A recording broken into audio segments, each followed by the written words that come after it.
Ginny, I hear a crackling sound whenever I take off my jumper. Oh, this crackling sound from your jumper comes due to electrical charges. Oh no! Is there electricity in my jumper? Yes, sort of. It's called static electricity. So this electricity runs my laptop? No, your laptop is run by current electricity. Oh, is there a difference between static electricity and current electricity? Can you explain the difference, please? Let's first understand how your jumper got static electricity. Okay. Your jumper and shirt get electrically charged as they rub together, and then negative electric charges jump from one to the other. This makes sparks that crackle. You can even see them in a dark room. But where do these charges come from? Oh, for that you need to know a little about atoms. I know about atoms. I learnt it in a video of makemegenius.com. So let's see what you know about atoms. Then I will explain about charges and electricity. Can you project the atom on this wall? Oh yes, here you go.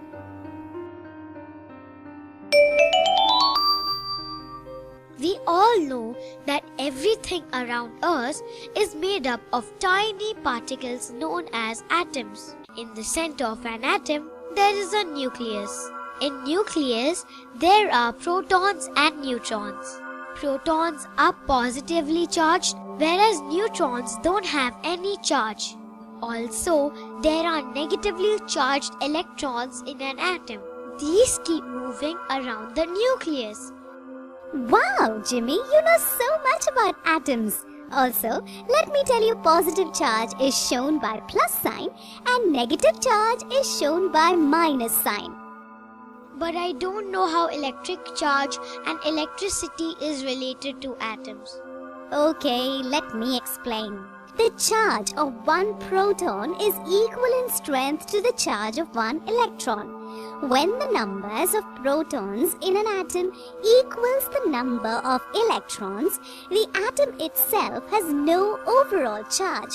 It is neutral. So positive charge of proton and negative charge of electron cancel each other? Yes. Now look closely. Protons and neutrons normally remain fixed in the nucleus, but sometimes electrons in few items are loosely held. Electrons are loosely held means they can run away from the atom? Yes, in few things they can jump from one atom to another atom. Oh, if an atom loses an electron, it will have more protons than electrons. So it will not be neutral, it will have more positive charge. You are a genius. That is the most important point to understand. Look guys, look here carefully. If an atom loses electron, it has more protons than electrons. So there is more positive charge than negative charge because the number of protons are more. Oh, I read about this somewhere. It is called a cation. Yes, you are right. A positively charged atom is called cation. Now let's see something opposite. When an atom gains an electron, there are more negative charges and less positive charges. So atom becomes negatively charged. It has more electrons than protons. You are right. An atom having more electrons than protons is called anion. Okay, let's play a game to understand it better.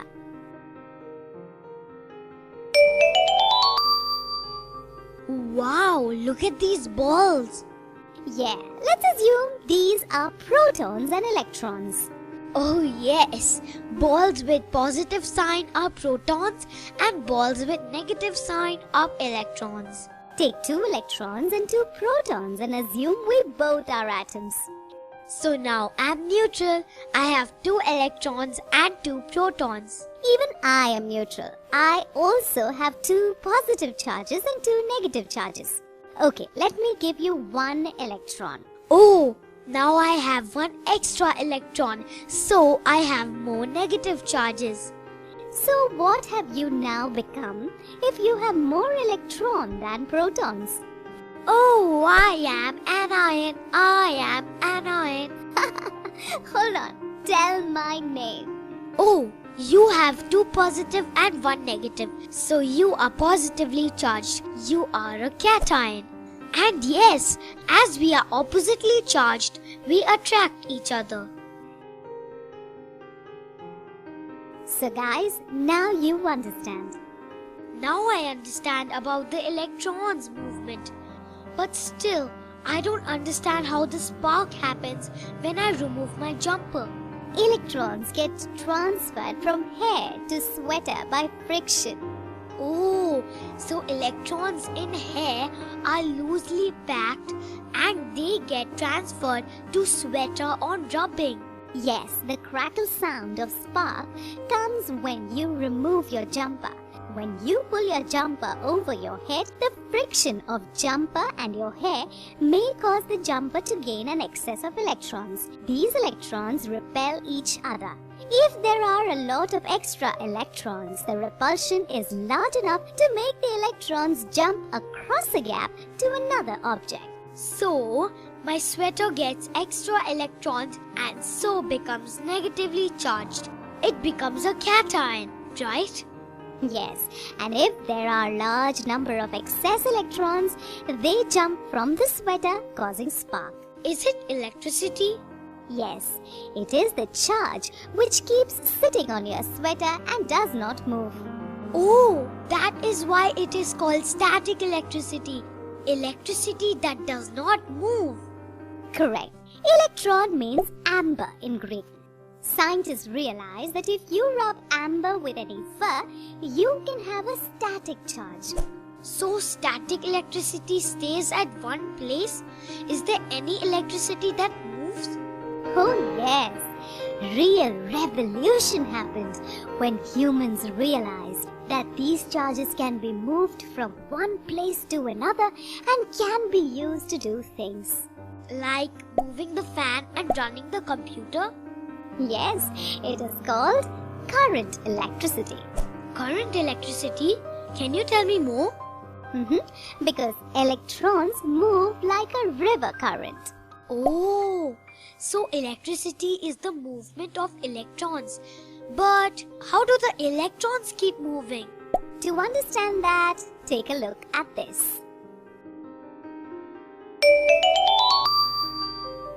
I know this. Opposite charges attract and same charges repel each other.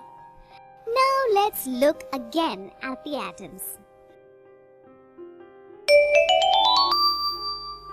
We know about it. In most solid materials, the atom and their electrons just sit there and don't really go out of the atom. But in metals like copper, electrons have the ability to move around. The nucleus stay in the same position, so the structure of the metal does not change. But the electrons can jump from one atom to another atom. But same charges repel each other. So when electron jumps to another atom, it should repel electron from that atom to the next atom. You are right. Look here. Suppose you have a copper wire which is just one atom thick. Suppose you force the electron in the first atom to jump to the second atom. This will result in electrons pushing each other forward. Oh, okay. It's like a conga line where everyone in the line pushes each other forward. This is how electricity flows. So when electrons are flowing through something, we can say that the electric current is flowing. Correct. Current electricity is the flow of electrons. So this flow of electrons, current electricity is responsible for running of this laptop? You are right. Guys, hope you understood.